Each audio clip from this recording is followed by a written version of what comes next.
Hi, I'm Geoffrey. Welcome back to Nightfalls.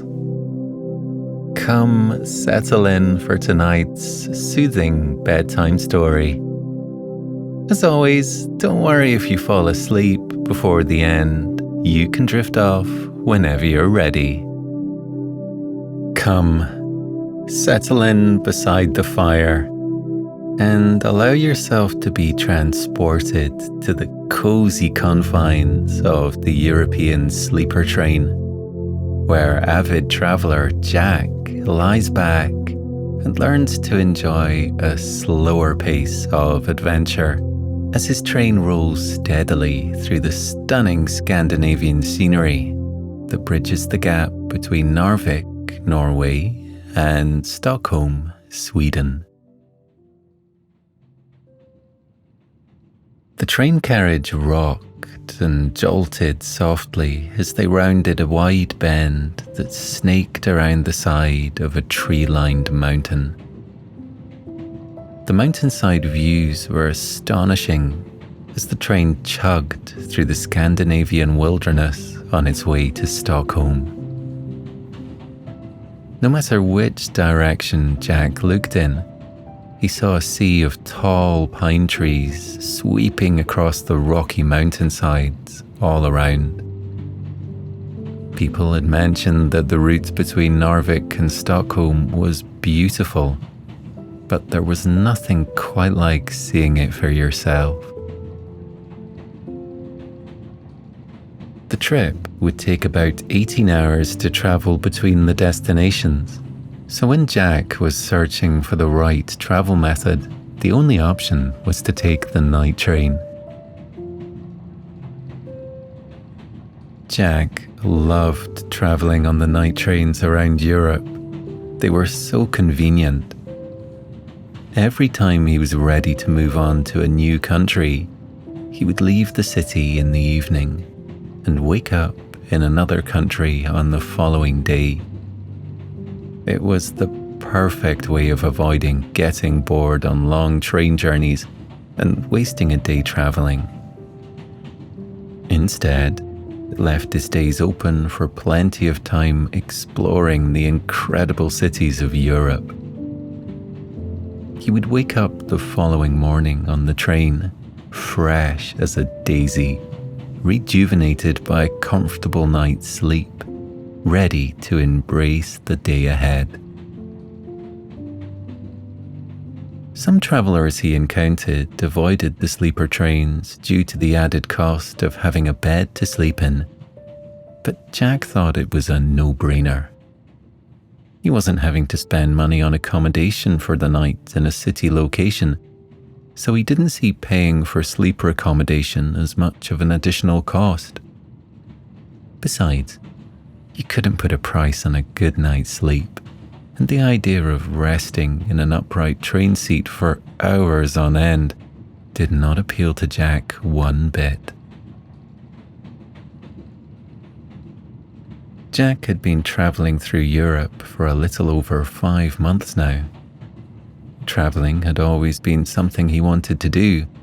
It was one of those bucket list tasks he had longed to tick off. His job as a data programmer was flexible, and he worked from a laptop, which meant that he could work from anywhere in the world. It was the perfect job to pair with his travel ambitions. On his 27th birthday, he had made the decision to finally bite the bullet and set out traveling. He wanted to visit as many places as possible. He had begun with Europe, since it was so easy to travel by train between countries, and then, in the future, he might fly to destinations further away. But to begin with, he had decided to start small. Jack much preferred traveling by train than by airplane anyway. It was easier, and the views were much more interesting. Jack would swap a view of the clouds for the rolling hills of Scandinavia any day. Jack thought it funny how, in Europe, there were so many countries connected by land and separated only by borders, yet each country was totally different. The climate was different, the plants and trees were different, the landscape was different, and yet, in the grand scheme of things, it all made up the same giant patch of earth. He found it fascinating. And when you added on top the different languages, people, and cultures, it was even more astounding. Our big world certainly isn't dull, Jack would often think to himself. When Jack had first set out on his travelling adventure, he had set himself a structure for where he would travel to and when. He started in Austria and decided to work his way out from there. He initially had planned a route making his way through the cities and regions of each country, but he soon found that he had overscheduled himself. He had not given himself enough time to truly explore and enjoy each location before he had planned to move on to the next place. He found himself constantly repacking his bags and travelling more than he was settling down and relaxing. This, paired with his demanding workload, meant that he quickly found himself exhausted. So it wasn't long before he abandoned his travel plans and decided to slow down. Instead of deciding where he would head to weeks in advance, he would just see where he felt like going on the day. Jack started settling down in each city he went to and really embraced the culture and daily life of the citizens. He would get comfortable and waited until he finally felt ready to move on, to decide where he wanted to head to next. It was a much better way of traveling around Europe. By taking a step back from his everyday reality, Jack had come to learn a very valuable lesson. In his previous daily life, Jack had rushed from place to place, constantly chasing progress and achievements, meaning that he rarely left himself any time to rest. He found that by slowing down and enjoying life more, rather than rushing to achieve goals, he had a fresher understanding and enjoyment of life. Life is about living in the present moment and appreciating the beauty in every day. By throwing out his original travel schedule, Jack had plenty of time to truly relax and enjoy each amazing, unique city and country he went to.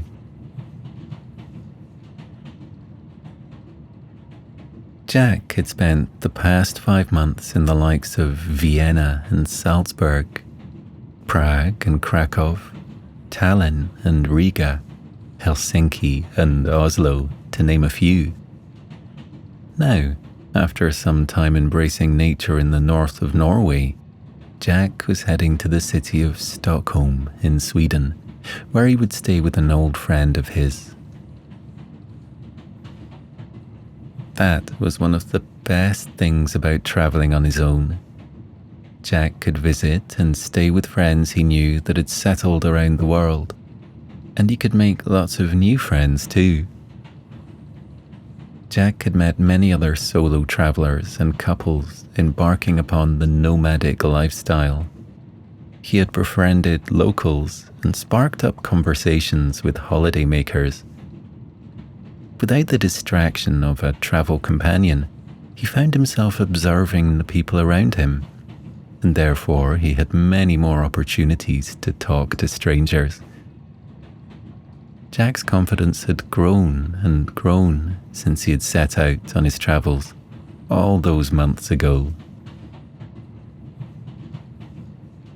As delightful as it was to travel independently, Jack was eager to see his old friend Soren again. Soren had moved to Stockholm after studying abroad in Sweden. He had enjoyed living in the Scandinavian countries so much that he had decided to stay there. Jack hadn't seen Soren in over 4 years, so his visit was long overdue. Jack looked around the train carriage at the other passengers near him. It was always amusing to observe other people on the night train, as he could tell who was an avid traveller and who was a novice just from a simple glance nowadays. He could see who had pulled the short straw and was trying to save money by sleeping in the standard seats on this long train journey. A couple of girls were attempting to doze, sitting upright in their seats, one leaning against the window and the other friend leaning against her shoulder. They shifted around uncomfortably, trying to grab some shut-eye, but failing due to the discomfort of their seating arrangements. Jack had attempted sleeping on the night trains in the standard seats early on in his travels, but he soon learned that it was better to just spend the extra money on a sleeper carriage rather than endure a tumultuous night for the sake of a few euros. Further down the carriage, behind him, Jack could hear the raucous laughter of a group of young lads drinking cans of beer and turning the night train into an all-night party. They would definitely be fresh travellers. In a week or two, they would barely be able to stomach a beer, let alone sink a pack in one night. Jack smirked to himself and took a sip of his flask of hot tea. He was so grateful that he wouldn't have to sit and listen to them all night and would be able to retreat to his sleeper cabin soon. The great thing about the sleeper trains was that it could feel somewhat like a rolling hotel. He could unwind in the standard seats with his snacks and hot tea before moving through to his cabin, where he could sleep soundly in a comfy bed. Jack closed his eyes for a moment and envisioned the vibrant city he was heading towards. He couldn't wait to wander down the streets of the medieval old town and dine in the cool restaurants. He would admire the fascinating preserved 17th century ship at the Vasa Museum and maybe even pay a visit to the Nobel Prize Museum. It would also be a rite of passage that he paid a visit to the ABBA Museum and showed his appreciation there, of course. Jack had a good feeling about Sweden, and he felt like he would want to stay there for quite a while. Jack allowed his mind to return to his body from his daydream, and he noted how the train carriage had settled into a more steady, trembling motion. He could hear the wheels of the train rolling along the tracks and the soft shuffling of other people in their seats. He held his flask of tea in between his hands, and it radiated out surges of warm energy into his palms. He took a deep breath in and sighed out. He opened his eyes again and gazed out at the window. It was still fairly light outside due to the long days the summers in the northern hemisphere provided, and Jack smiled gratifyingly as he looked out on the wilderness outside the window. He couldn't see the ground to the side of the train track, only trees streaming down the mountain. It created the illusion that the train was flying through the air, floating just above the trees. The next thing he knew, an older man appeared from behind him and sat himself down in the seat on the other side of Jack's table. "I hope you don't mind me joining you," the man apologized in a hushed tone, but I had to move from my seat. Those noisy boys down there are driving me crazy. Jack laughed and rolled his eyes. He assured the man that he was more than welcome to sit opposite him, and the man gratefully settled himself down. Jack observed the man. He was an older gentleman with grey hair and a prickly, stubbled beard. He had dark blue eyes and mature wrinkles around his eyes and forehead. He was wearing a woolly jacket and a black t-shirt with joggers on his bottom half.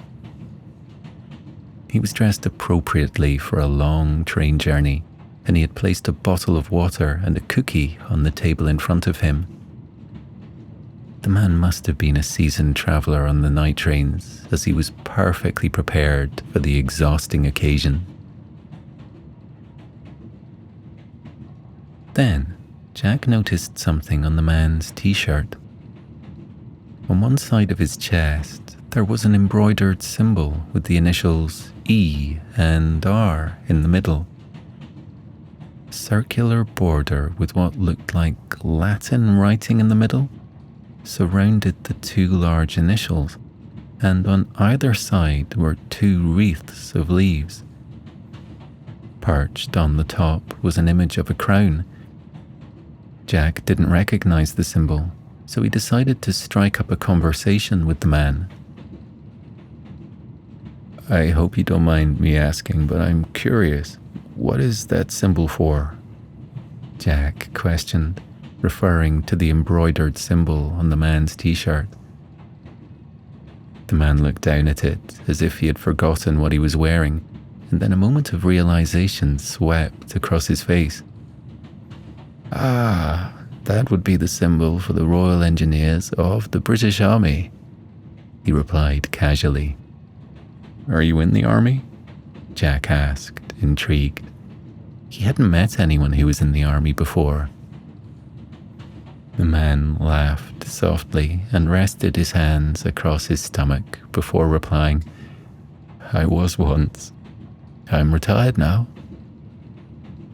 Even though the man was obviously older than Jack, he didn't look old enough to be retired. Jack was surprised. "You don't look old enough to be retired," Jack commented, and the man grinned before replying, "That's the perk of being in the army. You get a nice early retirement. My name is Victor." Jack smiled and replied, "I'm Jack." Jack turned back to look out of the window at the views. The sky was growing dimmer, but even at 9 o'clock at night, it was still very light. In summer in the Northern Hemisphere, there could be up to 19 hours of daylight, so the sun barely set before it rose again in these parts. Although in the winter, Sweden and Norway could experience days where they hardly saw any daylight at all. Jack wasn't sure which way round he would prefer it. Jack's focus on the outdoors was pulled away by an eruption of loud laughter further down the carriage, where the rowdy group of boys were sitting.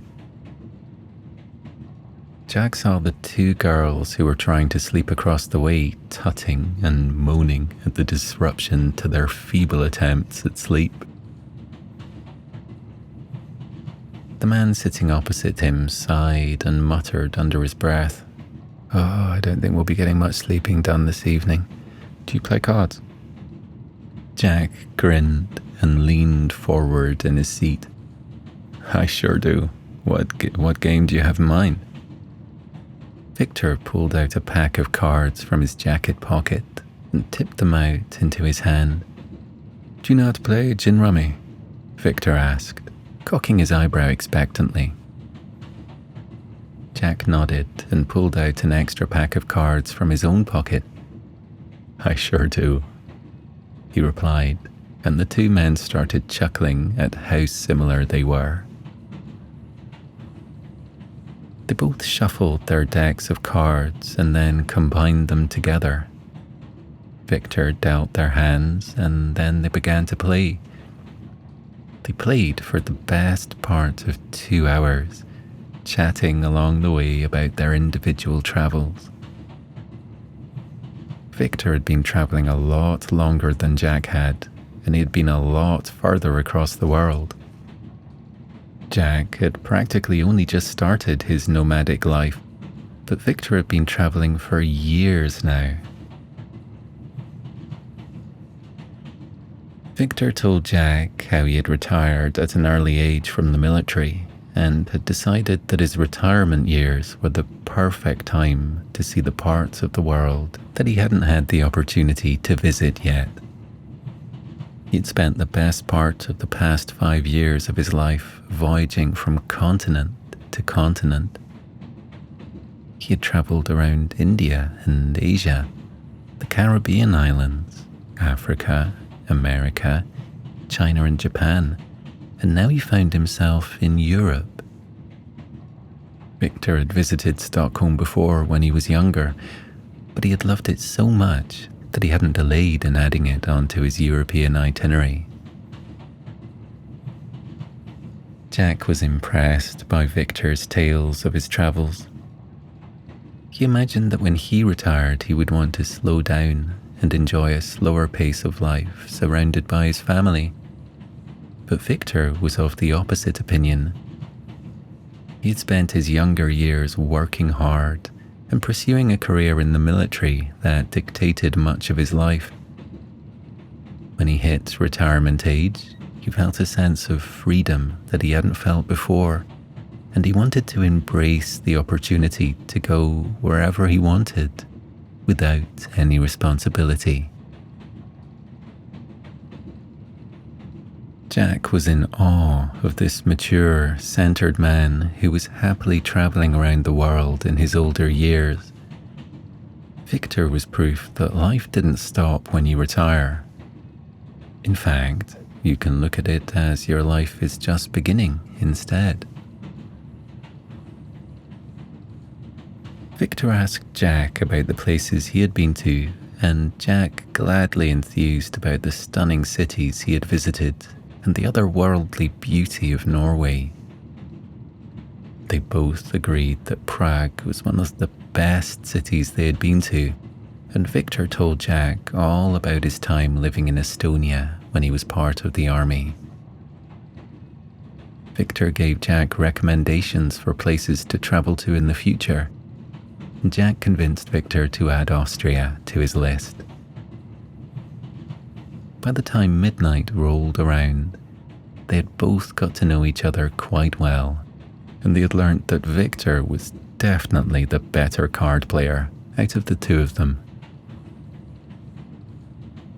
"Don't worry, lad. I've had many more years of practice at these games than you have. I have an unfair advantage, really," Victor said, comforting Jack as he packed away his deck of cards and placed them back in his jacket pocket. Jack yawned and rubbed his heavy, tired eyes. He was exhausted. "Do you have a cabin to get to?" Jack asked Victor, but he shook his head slowly.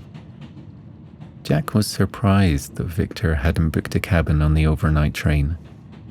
Surely a man of retirement age would want to sleep in comfort rather than in an itchy train seat. Jack offered Victor his cabin. He felt bad for Victor having to sleep upright with all these people around him, but Victor declined. "Don't worry about me," he reassured Jack. "Quite like sleeping in the standard seat. I've slept in a lot worse conditions in my youth. In my military days, we would sleep in cold, wet kit down in trenches we had dug for ourselves in the middle of the rainy British weather. Believe me, sleeping in a warm train seat doesn't bother me one bit. And besides, those noisy boys down at the other end have piped down now, so it's much quieter than it was before." Jack glanced down the train carriage at the 4 young men who had been partying with their pack of beers earlier. All of them were out cold, snoring and slumped back in their seats. Jack sniggered to himself and turned back to Victor. "Are you sure?" he checked. Victor smiled warmly and nodded his head. "I'm sure," he confirmed. Jack and Victor said their goodbyes and wished each other well. Then Jack began the short journey along the train to his sleeper cabin. He tiptoed down the corridor, conscious that he didn't want to disturb anyone else already in their beds, and he crept inside his room. Whoever he was sharing the cabin with was already fast asleep on the bottom bunk, so Jack could take the top. That's exactly how he liked it anyway, so he had lucked out. Jack closed the door to the sleeper carriage, and the room fell silent. With the door closed, all of the sounds from outside of the carriage faded away, and the room became still. He pulled his sleeping mask out of the front pocket of his bag, stretched the elastic out and placed it over his head. Then he opened a little box from inside his bag and picked out 2 foam earplugs and inserted them into his ears. His ears felt warm and snug, and he couldn't hear a thing.